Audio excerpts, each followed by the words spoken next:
छाप जिंदाबाद, नरेंद्र मोदी जिंदाबाद, नीतीश कुमार जिंदाबाद, प्रभुनाथ सिंह जिंदाबाद, केदार चाचा जिंदाबाद, बनियापुर की जनता जिंदाबाद। बेटा हवे गौवे घर के काम दिखौले बारे करके इन्हीं के अब के जीताई प्याज दी भर भर के। ए चाची बुझाता ना बेटा हवे गौवे घर के काम दिखौले बारे करके इन्हीं के अब के जीताई प्याज दी भर भर के। कोमल छाप पे जाके बटन दबावे के बाद फिर से केदार चाचा के विधायक बनावे के बाद।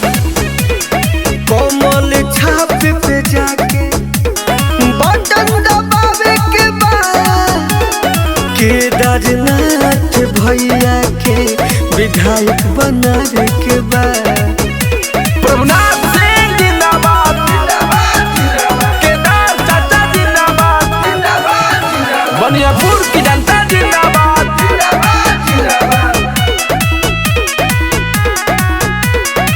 भैया के अलग विचार बा मिलत सबका के प्यार बा। कोमल छाप जिंदाबाद, भैया के अलग विचार बा सबका के मिलत प्यार बा। जीत के माला पहनाई अब की पछवी बार बा। फिर विरोधियन के एक होके देखावे के बा। फिर से केदार चाचा के विधायक बनावे के बा। कोमल छाप पे जाके बटन दबावे के बाद केदारनाथ भैया के विधायक बनावे के बाद। चिराग पासवान जिंदाबाद, जीतन मांझी जिंदाबाद, बनियापुर की जनता जिंदाबाद।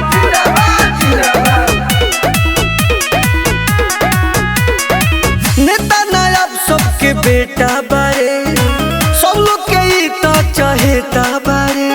कोमल छाप जिंदाबाद, नेता नायब सबके बेटा बारे सब लोग के ही चाहेता बारे।